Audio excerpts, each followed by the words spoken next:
Art News Podcast. We're back at E3, baby. This time we're here to talk about Saturday. Hell yeah. I'm joined as ever by my beautiful icy husband, Bungle. Yeah. Say hey, Bung. Hi. Oh, mate. What a day Saturday was. Oh, yeah. It was, it was my first return to the field. Yeah. You were so keen not to go. I think, because I'd got quite drunk the night before, I was feeling a bit worse for wear. Yeah. I woke up, I think, at about 5:30 on Saturday morning. Woof. Yeah. So yeah, I was feeling a bit like, can I be bothered with it? I, like the dirty stop out came in at like 3:30, I think. Probably around then, I think. Yeah. I'm not sure because I was fast asleep. Yeah, but I was really impressed with myself. I did not wake up hungover at all. Probably because I woke up. Well done. Oh, yeah, well, yeah. Probably because I woke up still slightly inebriated at 8 o'clock in the morning. Tisk. Drink responsibly and definitely don't monster if still drunk, ladies and gentlemen. So you took quite a bit of persuading in the morning to get up and going. Yeah. You managed to guilt me in with the fact that you'd got me on recording for our pre-lop episode that I said I was going to take the field. So hey, it wasn't just me. There were multiple people it was for being you, like... It was for the listeners. Well, yeah. Well, hey, don't you blame them. No. But it was quite nice because Ian was there. Ian hadn't taken the field as Talis for a while. Yeah. So we were a nice little unit. We were. We were the Ashbourne trio, 3 physics with no real motivation. No. Or armour, for that matter. No. But we ended up latching onto our wonderful neighbours, the Dreadshields. Yeah. As always. And we mustered at the good old-fashioned time of 10 o'clock. Yeah. We actually made muster. Right? I always really like Navari muster because you end up in a big group. You have really good chats with all of the field marshals. It was Rook that was leading Navarre of the Dreadshield, so it was like a big little bolster moment for all of those guys. Neve was line captain. Indeed, my beautiful, beautiful, flirtatious Neve. And it was. I'll be honest. I cannot remember for the life of me. Oh, it was Cauldron. There we go. Cauldron. Do you remember the cauldron full of deadly, deadly poison? Yeah, that cauldron of deadly, deadly poison that that was kept getting moved, and then eventually things happened. Yeah, I don't actually know what the outcome of the battle was. I mean, I know the rough idea, but I don't know what it means. Outcome. Yeah, I don't know what it means out. But either way, it was an exciting mission brief. It was, yeah. It was. We had to get rid of the poison by basically having, I think, mages apothecaries basically doing something to nullify the poison. Yeah. And then we were going to safely dispose of the inert poison by tipping out the cauldron. Yeah. Whether or not that actually happened. It did not. Well, yeah. Well, I never saw it, so until I read it in the winds, we'll find out. I've spoken to some people on the field, and while we were on the field, we were alerted of what happened. Yeah. But yeah, so we were going to the Runin. So big important thing for Talis, as he is from there. We were having a lovely old time doing our Navari little song as we were going up towards the Sentinel Gate.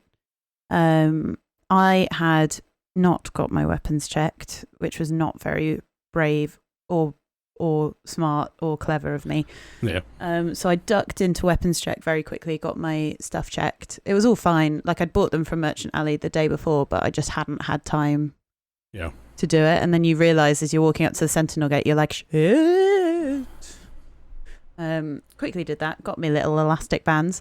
Friendly reminder to take your elastic bands off of your weapons. Yep, and give them a bit of a rub down with some silicone spray or something. Mm-hmm. Because it was a dry event. Lube your weapons. Yep. yeah, so we're doing that, and then when we were mustering at the Sentinel Gate, I noticed to my right our dear friends from Hurst Hall, the Wintermark sort of, I don't know what they're called in Wintermark. They're not charters, are they? They're halls. They're hall. Well, the Hurst Hall. You would have thought it, wouldn't you? Smart, yeah. Millie. I sort of sidled up to them because I know Bron after a couple of events in at E2, and so sort of chatting to them, and one of the banner holders go, "What are you guys?" It's like, I'm a physic. He's like, we need physics. We've only got, I think they only had like 2 or 3. It felt like they only had 1. Hilarious. But either way, they were in dire need of physics, and physics we were. Yeah. So I was talking to Bron, and the problem with Hurst Hall, and it's not a problem for us, it's quite good for us, is the fact that they kept on boasting about how much money they had. Yep. So I quickly turned on the little leaguer in my brain, and I said, well, if you need quality Navari physics, it comes at a price. I managed to get us, I mean, to be fair, it wasn't that good a deal. I think I got us for a throne. So at the time, it was just me for a throne, and I was like, I'm down with that. And then I was like, oh, I'll bring Talus and Gaius along. So we're chilling, we're having a lovely time. I managed to persuade you to come onto the battlefield because we were going to walk slowly. Yep. And then what happened when we walked through the Sentinel Gate, Bung? As soon as we were through the second set of stones, it was basically shit. We are literally in the middle of a battle with Druge. Mm-hmm. They were literally right there. Yeah. So I was like, right, we need to run to our flank and start fighting. Yeah, it was a straight out the gate as you walked through the Sentinel Gate. You obviously, it's like that weird where you're walking to where the battle's starting. You can see what's happening because you're not actually we're not actually blinded. But it is beyond the extraction level. You're not supposed to know what's going on beyond those stones. And I remember sort of phasing in and getting through the portal and literally having a Druge about 5 meters away from me, which I have thoughts about both OC and IC. Like, I don't think it's tactically, right? It makes sense that the enemy would do that, especially with the Druge tactics being the whole charge forward, feign retreat, break up line, then attack. Yeah. It makes sense. It doesn't make it particularly smart or clever when you've got to get over 1,000 people through a gate and to get them to line up. Yeah. It's not the best. I think there have been people mentioning about this, and there has been feedback sent back in regards to it. Yeah, I think there was a lot of feedback about it on the Saturday. I mean, it was like, speaking as somebody who at the time wasn't thinking particularly logistically, not a word, but you know what I mean. No. It was terrifying, and it felt great. Like, I felt immersed. I felt as if it dropped me right into the heart of a battleground. It just was a bit of a oh no kind of thing, because we wanted to stay where we were with the safety of numbers, but then everybody was like, keep on going through. But yeah, we went through with the back of Navarre, and then we waited for Hurst Hall to come up. Yep. And then the nice little sergeantry pace that I said we were going to have didn't really happen, did it, Bung? No, we ended up charging basically across the entire length of the open field. Yes. But then Hurst Hall's orders were to hold. Mm-hmm. So we're just standing at the bottom of the field. Yeah. So much so that they start playing songs and dancing around. Yeah, but we did have the Bard Studs with us. Had the Bard Studs and, oh God, I can't remember his current name. Is it Riddick? He played at the Telling, the Wintermarker. Yeah. Used to be Pod. I think, I don't know what his new name is, but yeah. It was great. I love it whenever the Bard Studs come on the field. Healing with music. Healing with music. They've got, I think there was a saxophone. I think didgeridoo, guitar. Yeah, and drums. Always the drums. It's a nice little return, because since obviously Sparrow died in Navarre, we haven't really had that many on the field. bards? No, there's been drummers. Yeah. I've seen them going down with muster and that. But I love a good bit of battlefield music. Oh yeah. Good old battle bards. Yeah. We stayed together for the majority of the battle, but like we split up a little bit. What happened to you when we were all split up? Well, yeah, because we moved into the woods through the south gate. Mm-hmm. And then basically it was like, since you're progressing through basically single path track through the ferns, we all sort of got separated within separate areas within that winter mark. So basically looking after a handful of those each. Yeah, it was. I really enjoyed it.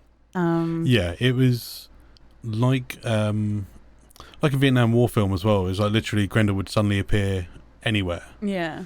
Because you're surrounded by like ferns, which when you're as tall as I am are nearly as tall as you, if not some of them are actually taller than I am. Yeah.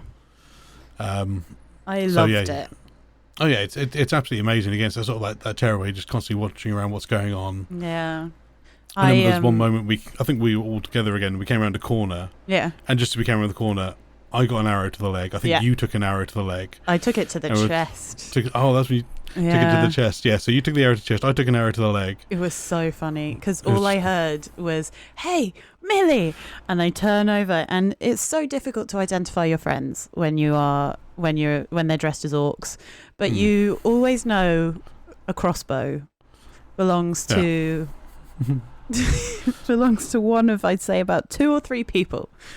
And annoyingly, Mr. James Cosmo I think he missed, and then I got hit square in the chest by one of my really good friends, Ben in the Marches, and he has a mean longbow. It is. Yeah. I mean, it's within the. Is it £30? Yeah, £30 is your top limit. It is the top. It's the top end of the poundage, and I was like, I had this really funny moment where I was mocking James profusely for missing with his crossbow, and then karma hit me like a bitch. Yeah. In the form of an arrow to the chest. Yeah. And then I found it so funny how the 2 hired physics had to shout physics for themselves. Yeah, and I think we mentioned the other physic that was with Hurst Hall actually got us both up. Mm-hmm. And they were great. Yeah. Like a little, I think it was like magical healing. I haven't really had much magical healing at Anvil. Oh, it's a good thing it was magical healing. Yeah, because otherwise you'd be shafted. Yeah, literally. God, it's very lucky that it's magical healing, actually. I'd completely forgotten about that curse. Yeah. But yeah, so battle rages on. This is when the weird Navarre sandwich happened. Yes, and a unit of Navarre got trapped. Yeah. And basically we were trying to get Hurst Hall to help actually free them, and they're like, no, our orders are to stay here. It's like, for fuck's sake, then send a runner to tell what's going on so we can get some orders. Yeah. Oh my god, this bit was my favourite bit of the whole battle. It was so cinematic. Is this where Farron and Blackscar turn up and just charge through and just basically destroy anything in their way and pull these Navarre out of that bottom corner? Just like, yes. It was so good. I have never, like, I said this about Wome with Ellie firing arrows from the top of the battlements. It was because so the unit of Navarre that had got cut off were the Deadfall, so Georg's unit. Yeah. And they were properly in at the ferns. They were right in the corner of the field. Yeah. And in between us, we had the scouts. I don't understand what the scouts were doing this battle. The scouts were trying to find the location of the cauldron. Well, they were getting pinned down and stuck. So yeah, it was that, and then I remember going like, you have to help. We are hired to help you. You have separated us from our nation by hiring us. Please do us the favor of helping them. And then we just turned, and all of Blackscar. Yeah, just storming through, Farron at the front. Just my God, boss moding it. They are a fucking legend. Absolutely love Soul. They're so good. Yeah. Oh, it's an Ian. Bloody hell, Ian, who let you out of the basement? Well, you know, Millie, I thought I'd just turn up and give you all the gossip on what Dave's been up to, seeing as he turned on me so viciously last time and had me sealed away in your chamber of. I don't know where I'm going with this. Like, this makes it sound like you have some crazy dungeon you chuck us all in. No, let me out, or let me stay. How do you think we got the podcast? This is like alternate fan fiction version of what actually takes place. Hello, everyone. Yeah. It's lovely to be back on the podcast. Yeah. Oh my gosh. I don't even, it's weird. Like, I've turned out, normally we have, in the past, we had big old lists of things written down of what we all got up to. I have no list, Millie. I have nothing written before me. So people are going to get like not just waffle from me, but just like unscripted waffle. Yeah. I cannot wait. We've missed your particular brand of waffling. Oh my gosh, dear Ian. Oh gosh, I don't know if anybody's quite ready for that. But I have missed all of you. It's been amazing. Just prepare. This is 3 wafflers now talking. Hey, I am the least waffly of the waffle. You're actually pretty. You're pretty. You guys have managed to keep it pretty direct. I think the podcast is much improved for your hand on the tiller. I was more like a kind of a drunk sailor who'd been thrown on the wheel because he was the last person on the ship. You there, get on the wheel. And I'm like, well, I don't know what I'm doing. And Dave's desperately trying to like navigate using some map, and I'm just like, whoa, left. It's like Dave comes up from the bottom of the deck like, I've just figured out exactly where we are. And then you're just like, oh, I changed navigational direction like 20 minutes ago, my guy. Iceberg right ahead. So, where we were before you breached containment. Saturday. Okay. E3, a little thing called Empire. Oh my gosh. We did all go. All 3 of us, we did all go. All of us on the battlefield. And we just got to the point where Deadfall were cut off and Wintermark were withdrawing, and then Blackscar, like the heroes that they are. Oh, the pride of seeing like Farron just come like pushing through with like Blackscar, and it was because I was essentially at that stage I was running between the 2 forces, trying to either retract what I could of Navarre, who were kind of exposed at this point, or get Wintermark to kind of pull up and join with them. And there was this kind of like really fun, by the way, sort of stretch of no man's land, which was just like archers and a couple of people like running between these 2 blocks of separated sort of military units. And it was really fun, like conveying messages like, situation's really bad, situation's still really bad. Like, I'd like to inform you the situation is now much worse. And then also, who came through with us with Wintermark? Darius and one of his friends. Yeah. Darius and the other guy that he was with also came with us with Wintermark. Yeah. I remember Darius being so grumpy at the fact that he was randomly with Hurstall now, and then then there was one moment where we had a little band of archers that were sort of firing through the ferns, and all of Hurst Hall came forward with these massive shields and protected all of us, and Darius just goes, Agni, I like these guys now. And I was like, yes. Would you just remembering Darius's save of Talus? Yeah, this was when amazing. He was clueless to archers, directly to his right hand side on the other side of some ferns. A group of archers taking aim at Talus, and he is none the wiser while he's sitting there knocking another arrow to aim somewhere else. All of a sudden, just see Darius slide in from the side, arm outstretched with shield, then hear the thunk just as it's in front of Talus's head, and it's just like, oh, you owe Darius a massive drink right now, Talus. He's literally just saved your life. Dude, like obscure movie reference, but you'll know it if you know it. Well, it's not that obscure, but Conan the Barbarian, where he leaps forward and saves the princess who's changed the rock with the shield, who from the snake arrow. It was literally like all of a sudden this shield was in front of my head, and I just heard a dunk. It was so awesome, dude. And I was like, oh, what happened there? Classic Talus Bay. I love watching you guys on the battlefield so much, because it's like Talus idiocy. I don't know if you're doing it on purpose or not, but I just don't know. But it's like you'll bend over to pick up an arrow, as 5 arrows go whiz past your head, and then you'll turn around and you'll like knock your arrows in, and then more arrows will go. It's like Talus is just an anti-magnet for arrows. It's really weird. Like Ellie, who plays with the Crimson Reapers, who were monstering against us, was basically saying that like we were trying really hard to shoot you, and you just the worst thing is we kept missing you, and even worse than that was you were completely oblivious to the fact we were shooting at you in the first place. And it was like, we had like teams of archers trying to shoot you. And I was like, oh, okay.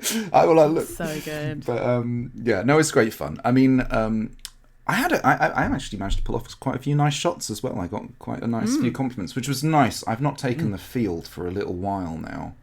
I say that I wasn't on the field like last event.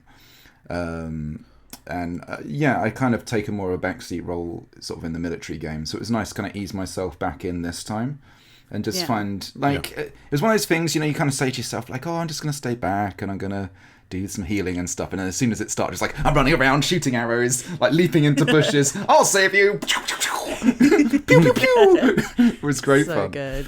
Yeah, I ended up like that push that we did that broke the Druge when we were kind of heading towards the gate before we got into the woods. It was just like, bear in mind this is Farunin, by the way, so like they're in my homeland, so Tellus was very much like, we kill them all, aye, like to the death. I kept like running around like, to the death in Farunin.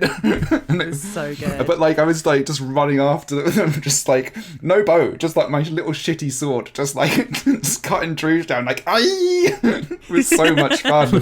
And then afterwards when we all like danced with Hursthall and I was like blowing bubbles and stuff. It was so much fun. Yeah. But anyway, sorry, we're now in the woods. We're in the woods. Farron has come through and united the forces and blown apart the few Druge that were separating us. Yeah. Yep. And we, so Talus and I were together, like Bung, I kept on seeing you, but we were kind of separated out a little bit, but Wintermark were withdrawing. Yes, this was after the cauldron that we were trying to get hold of. Event towards the end was like, well, we haven't got the time to neutralise it, so it was chosen that we would spill the thing, poison our own territory, but not let it get in the river, which would also have poisoned territories in Bregisland. So we basically do what Navarre always do, which is sacrifice our own land for the betterment of the Empire. Right. Which also meant there was a mass venoming that happened in the area that I happened to be in. Yeah. I mean, thankfully, I was outside of the mass venoming area. A lot of Hursthall weren't. Yeah. I remember, because I was outside of the woods at this point. I was in the main field again, and I just see like a wave of venom, like a wave of venomed people coming towards me, and I was like, Yeah. Like, luckily, I had a massive stock of rosewilt. Is it rosewield? Imperial rosewield, yeah. Which is an anti-venom, but I don't know if it was strong enough for It should have been. that. It should have been. Oh, it would have just it would have treated yourself basically, which I think I ended up using my one on myself just to make sure I didn't have a 40-second timeout rather than a 4-minute. Yeah. Because if I went down, I was done for. Yeah. I mean, for my part, I was still in with the rest of the blob, shooting arrows, basically, just trying to slow down any forces that were trying to basically harass retreating elements, which is a useful thing you can do, basically, if you're kind of an archery unit. You can kind of it's a fun role to play because you can kind of threaten an area. And like you're a kind of annoying problem until they send something to go and deal with you specifically. And there's lots of points during the battle where I was able to do that whole thing of like pick my place of engagement, which you again you can do as an archer. So you're like, there's a little bit of copse in front of me. There's a tree for some hard cover. I can see a unit over there. All I have to do is like sort of hover around here, take occasional shots, and that sort of stymies them as an operational unit until they work out a way to get to me or bring other archers in to come and deal with me. So like you can actually influence quite a lot. Yeah, I loved watching you and Matty as well from Black Scar. Matty's phenomenal. Cracking shot. Matty's so far better archer than I. I am a very mid archer. I'm very mid everything, to be honest with you. No. There's a rule: if you come out of the basement, you're not allowed to do self-deprecation. Otherwise, you're going right back in there. I might get sent to the basement myself, the way I am sometimes.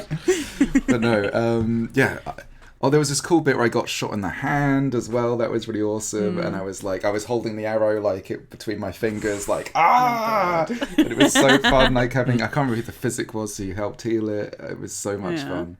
Mate, I miss having you on the battlefield. Like Agni and Talis together are two chaos gremlins. Yeah. But I remember us sort of I at this point I'd left and gone onto the field, and I was just waiting and chilling out with the rest of you guys. And what happened to you, Bung?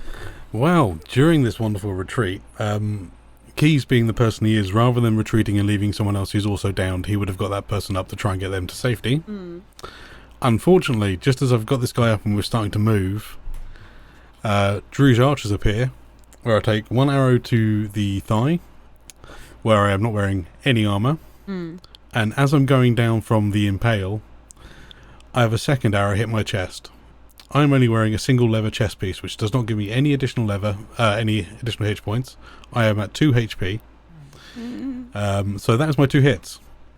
So I am lying on the ground behind enemy lines because everyone else has retreated off. So I'm lying there doing my count in my head, shouting physic every so often. Nothing happening. Then have a wonderful referee walk up to me going, "How long have you been counting for?" It's like, "About a minute." He's like, "How long is your bleed time?" 4. Is it? "Well, you might be in luck." And gestures me to look over at where the line is, and it is starting to move back towards where I was. Yeah. With people trying to push to get some of the fallen back. So he's like, "Right, I'm just going to stay here to protect your head," because they ends up with the Druge line being right where I'm standing. Oh, gross.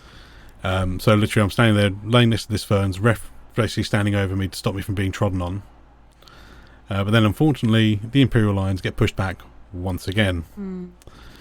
Before this time the ref had gone, "Well, I'm going to give you this in case they get you up," which was a traumatic injury card of venom. Well, so basically I'd just have to be treated for that when I got out. Yeah. But then I'm sort of sitting there counting.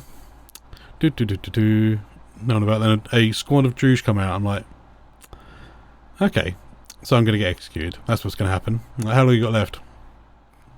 I feel like I've got about a minute left in me. Alright, we'll come back for you. Like, what? Okay. And they just wander off, carrying a look around the battlefield.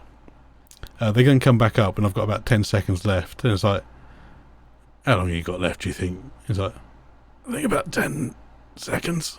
And the guy just starts counting down from 10. Oh, God. Wow. So obviously there's that, and then I'm just like, basically end up with like, "Fuck you." Boom. And they're like, "Right, what we're going to do is, if you want to go terminal, we will drag your lifeless body and throw you in front of the Imperial lines because we don't want to deal with the body." So I'm like, "Yep, perfect," because obviously we had the telling on Saturday. I can't be dead. I have to do that. I have to be at least terminal. We'd even joked about this. What had we all said? We'd all said before we went in. Like, the problem was, I was very much like, "Oh my god, this is horrendous," because it's death in to the death in Farunin. But we were all like, none of us can actually die.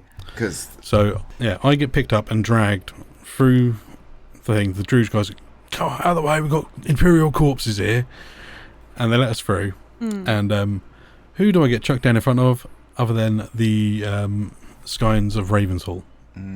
So Phil's or Chris Bebb's old group. No. So I get chucked down in front of that, and I spoke to Phil's character later, and then he was like, "Did I see a key-shaped corpse being thrown at us earlier?" He's like, "Yep, that's terminal." But so he was one of the people defending other people who were trying to get us up and drag us back into the Imperial lines, because Druge continued to attack even when retrieving the corpses. So yeah, I get dragged through this because he goes, "Oh, what's up with you?" He's like, "I'm terminal." And he's just like, "Oh, well," and the guy just puts me down. I was like, "You fucking cunt." Then, thankfully, Dan, I spot Dan, he's like, "You're right." It's like, No. "Mate, I've bled out. I'm terminal. I need to get to the hospital just to balance me out so I can last the rest of the weekend." And yeah, so Dan chucks his weapon under his arm, does the old 2 hands to help me walk through. We come through the onto the main field. Nothing. That's when I see you. And you saw Talis first. Yeah, saw Talis, and just shook my head. Oh, it was so bad, dude. It was so bad. Like, bear in mind, this situation means that, like, Talis is now the last OG Ashbourne. Although, I mean, obviously there's wonderful people like Agni and Quill and Kadok and stuff, but it was just like...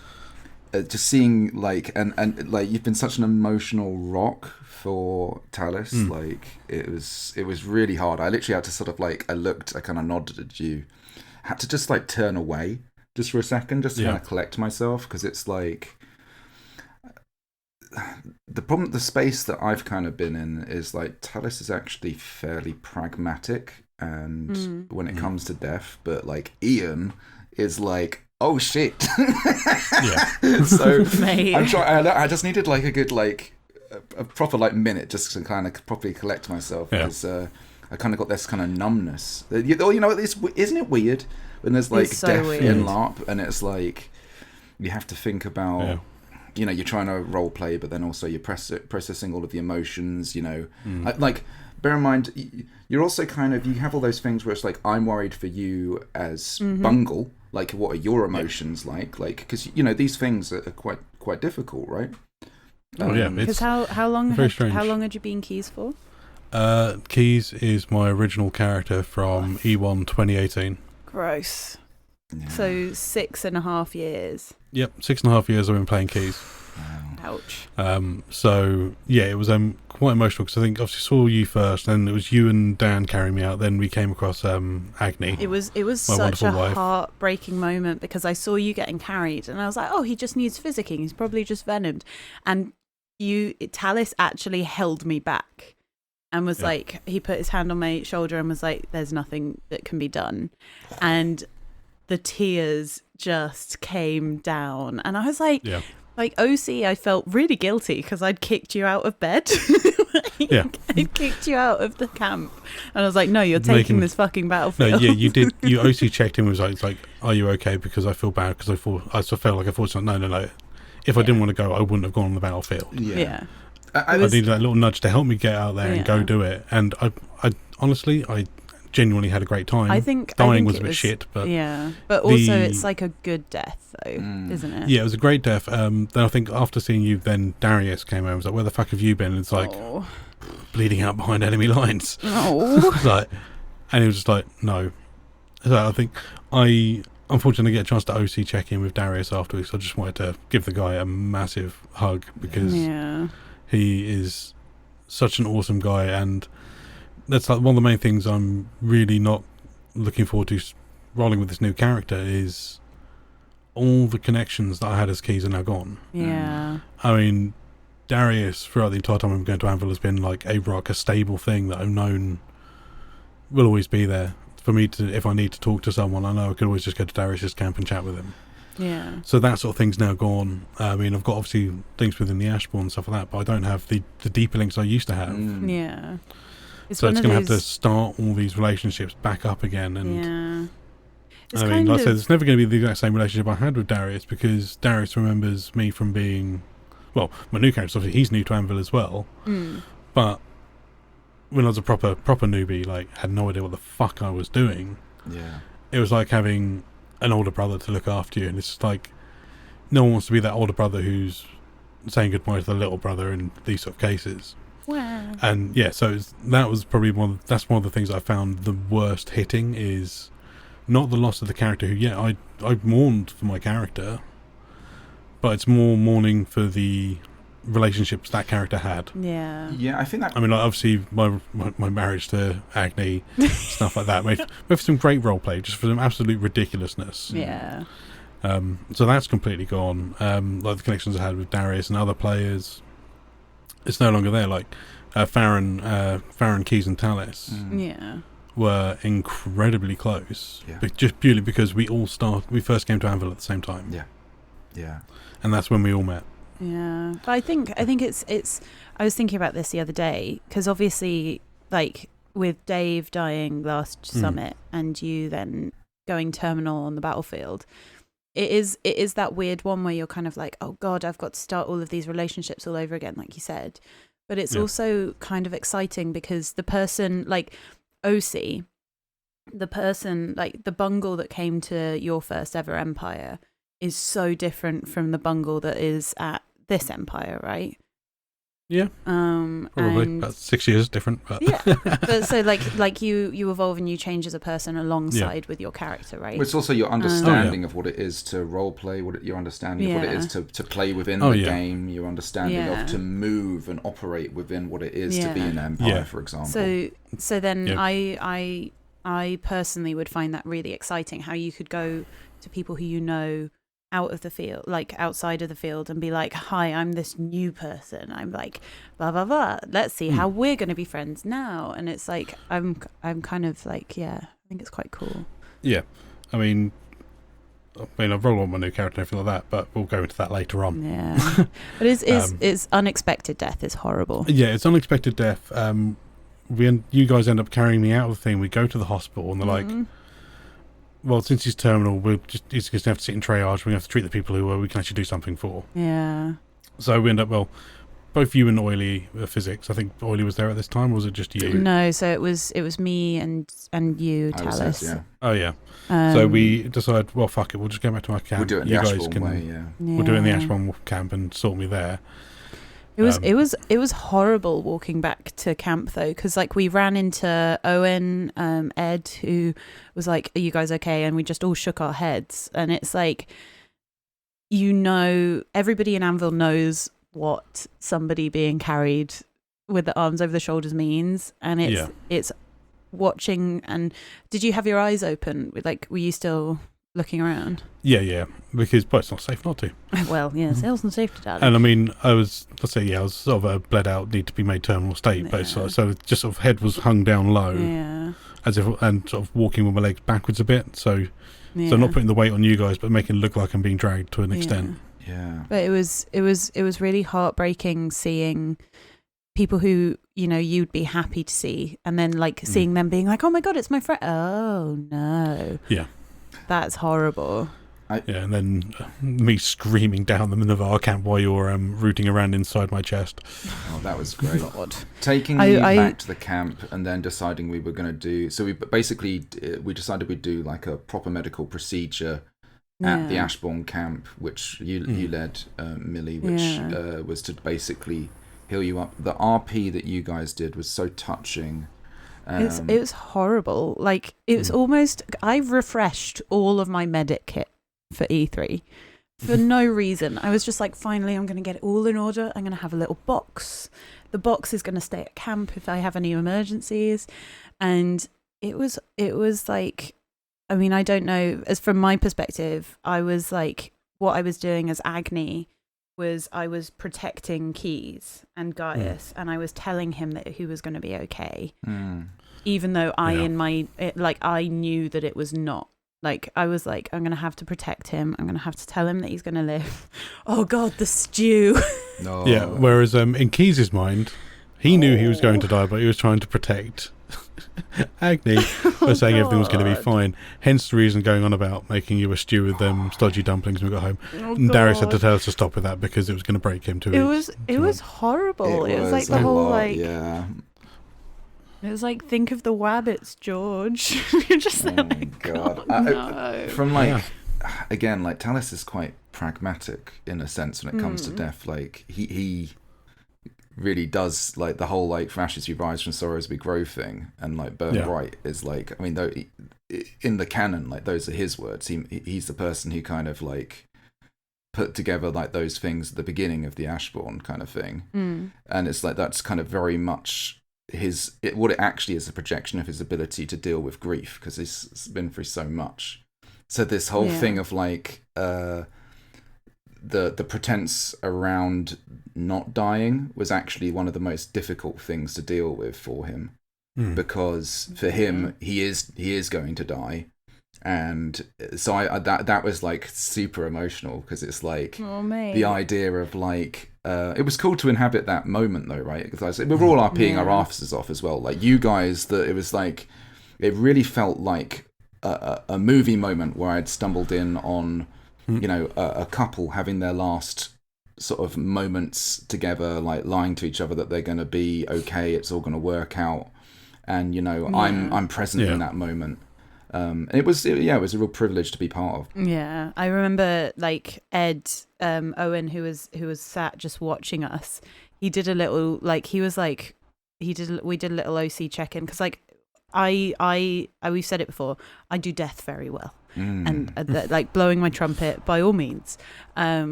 But I cry so easily when it comes to like emotional RP. So everyone's like, dude, are you actually okay? And then it's like, yeah, I'm fine. Are you guys okay? Because it is really uncomfortable watching people have moments like that. It's both, isn't it? I've actually find, bear in mind, I know you guys. I find the whole moment actually really empowering in a sense. Because I get to be in an emotional state with people I love, exploring, heavy topics and themes, but in a safe space where we're all loving of each other. Everyone's actually okay, and each of us, there's like that aura of respect. This probably will come across the wrong way, Bung, but in a sense, this is the most comfortable I've been about a significant person in my life, in Talis's life, dying, just because the role play, the role play was so. It was good. Bear in mind, we were very okay about making it essentially a degree of public spectacle. In the sense, you guys were talking and you weren't whispering to each other, right? This wasn't a huddled conversation at the back of, we weren't in a tent somewhere away from everybody. This was a moment where an outsider could actually walk in and observe and share this moment with us if they wanted to. I think that speaks actually volumes of us as people, role players, and where we've kind of grown and come from, but also just the relationships of the characters. Darius being there. I think it was just a really comfortable way to explore these kind of big themes, these big characters. Like Gaius is like a really, really important character to Talis, but he's also like not an insignificant character in the nation, or even to. There's several people, I'd say, like Farah and all sorts of other people in the nation who actually matter a great deal to.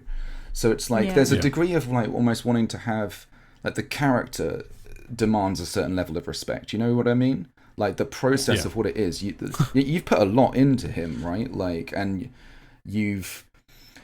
I mean, I don't want to speak for you, but I feel you've learned a lot through the character in a sense. They're vehicles to help you explore things at times, and I think. Oh yeah, it's definitely unlocked a certain level of certain way of thinking in regards to sort of how to RP and things like that.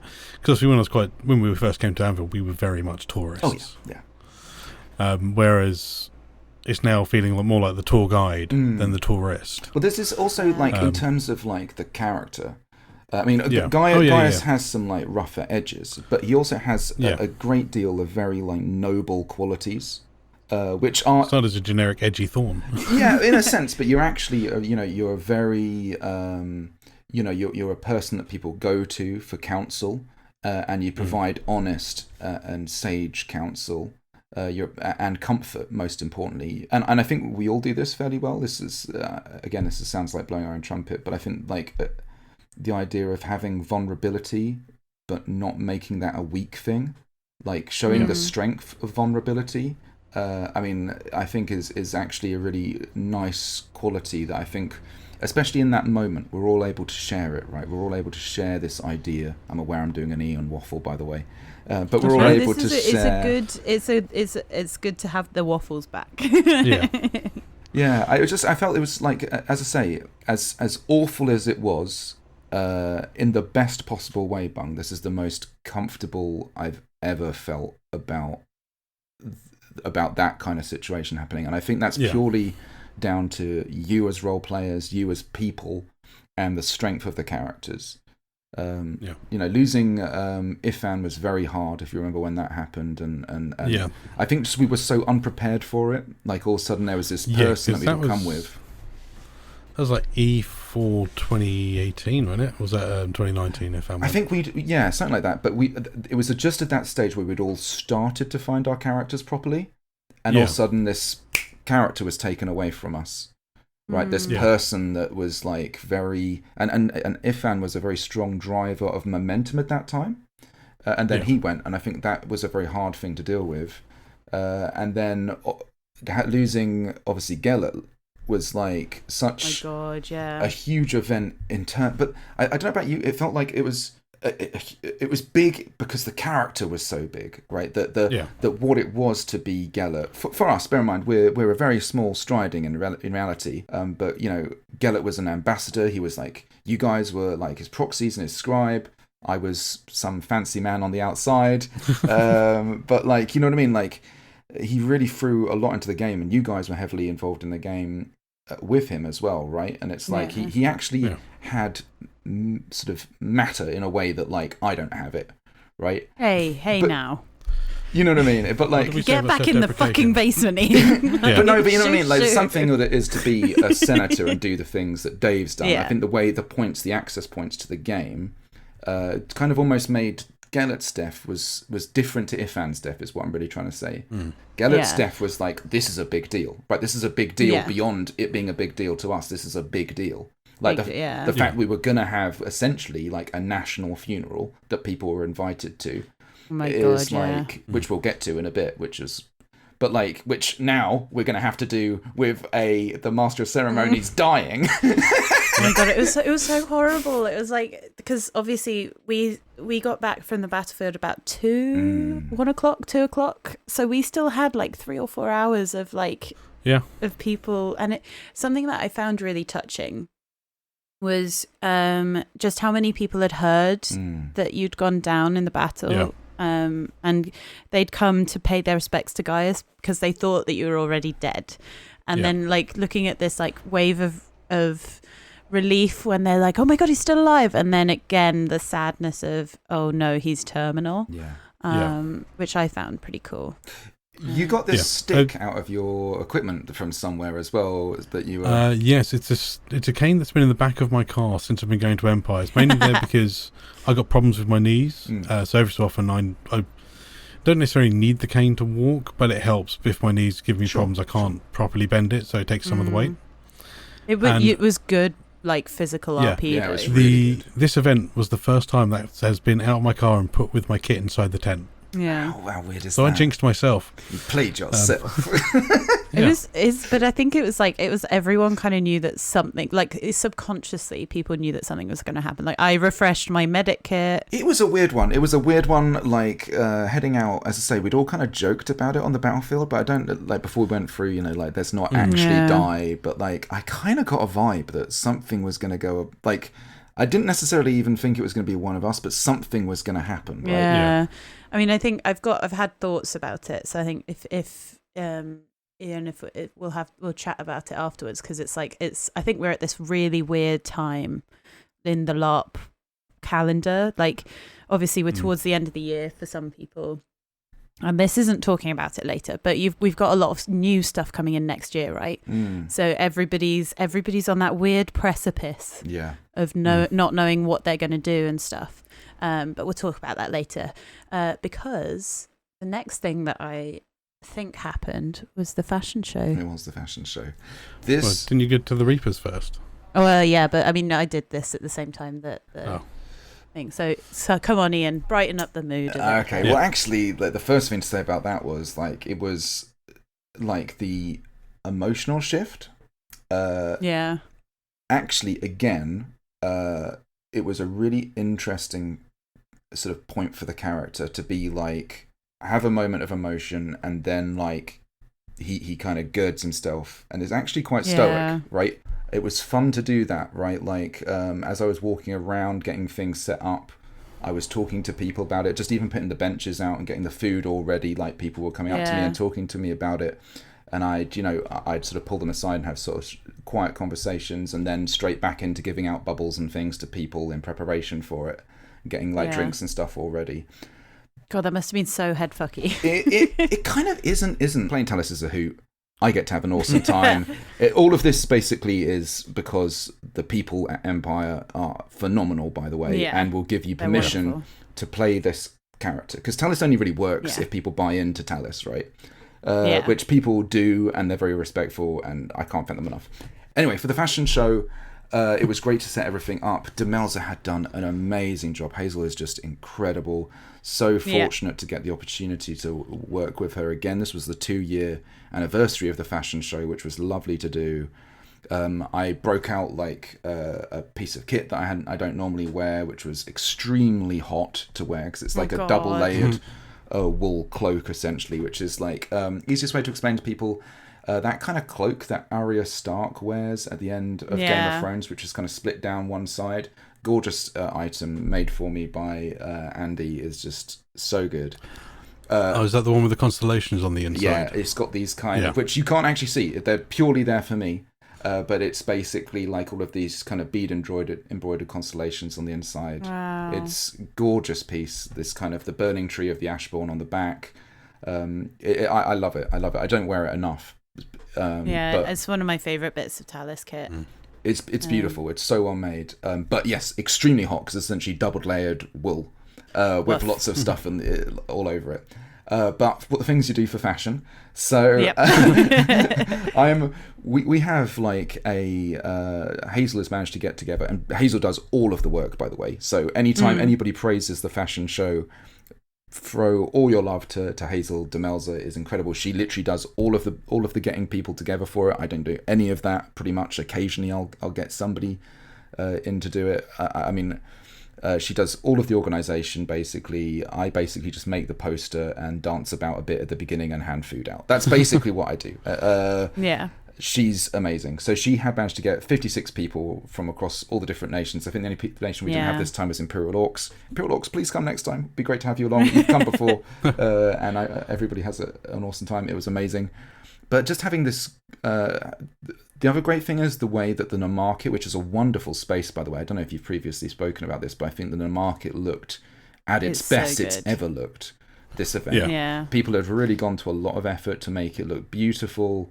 And also people are so kind with the way they support the fashion show. Like, bear in mind, it's turned into a very big event. So I think, like, for the market, it's amazing as a spectacle. But also, I mean, we have, as I say, like 56 people taking part in it. Probably a crowd that must be well over 100, I reckon. It's a lot of people. There's obviously a great opportunity for photographers to come there. You'll probably see some awesome photos of people's kit, obviously on display. It's a phenomenal environment. But I think a lot of that's down to the generosity of everybody. Like the people in the market, they'll often give up chairs and help set them up. I was a couple of people who needed a chair, for various different reasons. Though I was able to kind of run around just before the event kicked off and just very sort of quickly grab chairs off them and put them down. Little things like that make a huge difference. And then we do the introduction, and we've got Silgor turns up to play the music as well, which is so good. God. Ben is a phenomenal bard, an incredible bard, right?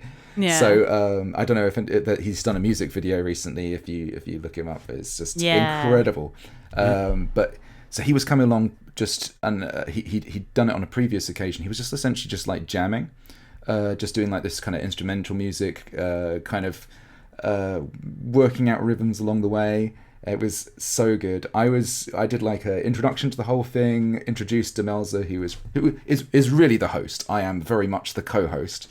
But it's so good to introduce her, and then she starts calling out the names while she's calling people out. And we do it in basically nation order, so you'll be with your nation block. And you get to it's the great thing about the fashion show, and I think one of its core strengths when we first made it was a lot of people were asking things like, oh, how is it going to be judged? How it's all this kind of stuff. And the great gift of it is that it's not judged, and the whole thing is just a celebration.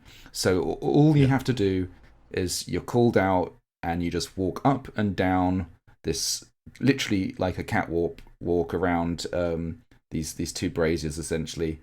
And everyone cheers for you because you're awesome. Like your bravery to turn up and do it is awesome, and everybody wants you to have a great time, and they're all having a great time. So it's the whole thing is just a great vibe. Yeah, it's the first time that I've actually been and watched the fashion show. Oh, did you enjoy it? Yeah, because I mean, obviously since I was terminal, I was spending most of my time sort of around camp prepping up for the telling later on that afternoon. So I think sort of probably about 15-20 minutes into the fashion show, I wandered up and was just just watching it, chatting to the few of the people that I knew around there as well. And yeah, it's quite the sight to see. It's it is beautiful kit being displayed, and it's just amazing. It was so good. Like I've made like a hell of a lot of cupcakes, which are all like golden green with golden Maltesers on them. Golden green, as all things should be, by the way. Absolutely. And I had like some sort of non-alcoholic wine, essentially, like, you know, a schlur basically, and some waffles and some sweets and things to hand out. I love it whenever Talis is host, like even doing anything with an event. When you're doing Thorns Cup, you always have the best snack selection. This is why I love camping with you. Like, we're both camp mums. Yeah, we very much are. I have my mobile snack it packet. You have your camp snack it packet. I really enjoy it. Like, it's not cheap, I'll tell you that much, to do it all, because I just do give it all away. But it's such, like, it's worth it. Like, to be honest with you, just to create the vibe and to be able to go around, and bear in mind that everyone turns up to fashion shows. And I'm spending like a lot of the event inviting people to come, right? Like, just turn up, come to the crowd, especially new players. Because what a great environment for new players to come to. Yeah, right. And like, so people turn up, and it's just great to sort of go around, notice faces, and walk around and hand them out cupcakes. Be like, no, this is free. Take it. It's yours. Have a bubble blower. That's free too. You know, and just little things like that. And it's just like, you can really welcome people into the game, into the atmosphere of what it is to be in the fashion show, which is just, let's just celebrate this amazing vista that we all create, right? We create a wonderful environment together. The market looks incredible. Everyone's kit is amazing. The attitude is top tier, and we're just going to have a cracking time. This hour is going to be spent as just a pure celebration of LARPers and LARPing, and just the whole experience. I love it. It's honestly one of my favourite things to do. Like, we do it basically E1 and E3 every year. This being the 2-year anniversary. It's like a university at this stage. But no, this being the 2-year anniversary is just like such an awesome thing to do. It was so nice at the end, and there was some amazing costumes all the way through. I almost don't want to bring any up, but there was some incredible ones. And the great thing is, like, those kind of catwalk kind of tropes. Because obviously, in reality, by the way, guys, I walk around in like tracksuit bottoms and a hoodie all the time. I am not a fashion person at all. But watching people walk up and down and do that whole thing where they'll like throw the jacket over the shoulder or change something with their kit halfway before walking down. So good. Some people add so much like characterization and flair to their walk. And some of the photos that have come out have been so good as well. Amazing. We've had all sorts of wonderful things. Like, just some people are repeat returners. Some people, this is their first time. It's so good and so empowering. I hope it certainly is for me. It feels amazing, like to have the privilege of hosting a thing, and basically I like to think my kit's pretty decent, but like you're looking down the line, you're like, holy shit! Like everyone here looks amazing. Kit is very decent. But I was gutted to miss it. I had a couple of things that I had to do within the league, and did you? Had to go and I mean, so like after a couple of these. All of the emotional stuff had happened. I wanted to go and like check in with the Reapers because obviously they were monstering. I wanted to go see, like, I wanted to go be like, you fuckers shot arrows at my husband and now he's dead. And I turned up at the Reapers camp just as they were coming back from a skirmish with Siaka Heralds. Okay. Oh geez, yeah. Oh mate, and so I was sat there. I was chatting to the prince, whose name I now know in great detail after my reckoning on Friday, and and they go, like somebody ran into the camp and they were like, Kostya's dead, and half of the Reapers are also dead, and I was just there like, oh no, because I just literally like. Gaius is we just said they're 6.5 years old. Yeah. Kostya, I think, is 8. Oof. And obviously Reapers go on skirmish. Like Reinhardt was there as well. Like a lot of the seasoned Reaper tanks were on this skirmish, right? And the bodies just start coming back. And Lucky hands me Kostya's mask and goes, "Your song came true." Oh. Biggest dramaturgy. Oh my God, honestly. So my singer within the league is prophetic. Agni has now prophesized Kostya's death. A doom singer. Honestly, it was like, I was also just there like, can we not for 5 minutes have emotions? Like, please, everybody. Can we not? Because I had a wedding to go to. That's why I wasn't at the fashion show. It's because I had a wedding in the Brass Coast. And so I was like, okay, fuck. I've just spent the last like 45 minutes to an hour crying. I'm off to go see Goldie now. It's like the most wonderful, incredible. Stephen was there like, I heard about your husband. Do you want to come and watch a wedding? I was like, no, but okay. And we head down to the Brass Coast. Like, it was a really nice wedding, actually. It's the second Brass Coaster wedding I've been to. I really enjoy freeborn weddings. Oh yeah, the atmosphere is so good. Like the colors, the vibrancy. Yeah, the fact that they were doing it like a ritual as well. They were telling a story through ritual magic, and it was really nice. It was a very short wedding, which I was very grateful for because it was out in the sun. And I heard there was also a pantomime going on in the Glory Square at the same time, which I'm gutted I missed because I know that the LARPs and TARPs guys had a key part in it. But you know, one day I will get to see it. But yeah, so I think we've been going for about an hour and 10 minutes now. Are you happy if we do another quick episode, starting with the telling?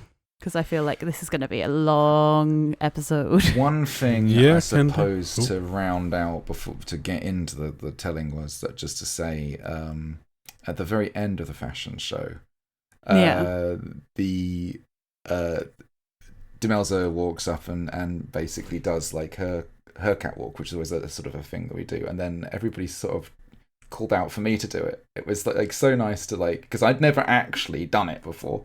Really? Yeah. So it was like, so it was nice to like actually go up, and the kindness that everybody showed was like really really nice. Like people blowing bubbles and cheering for me and stuff. It was really nice. Just a really lovely vibe before we get into the incredibly depressing next episode. Oh mate. Wow. Like I would really like to have a non-death. I'm not going to even say it, like, because I feel like we just prophesy, we jinx everything. This podcast is cursed. Oh man. Have we done the whole thing about like Darius? Did you do the whole thing with Darius and me? No, because that was later. That was at night. That's in the evening. Like, we'll get to that. Okay, all right. Sorry, ignore me. Forget what I just said, listeners. Do not spoilers, Ian. God damn it! I can't help it. You've been out of the game too long. I've been out of the game far too long. You got to reel me back in. I'm a loose cannon. Go on then, loose cannon. You want to say the words? Strength to the Empire. Strength to Navarre.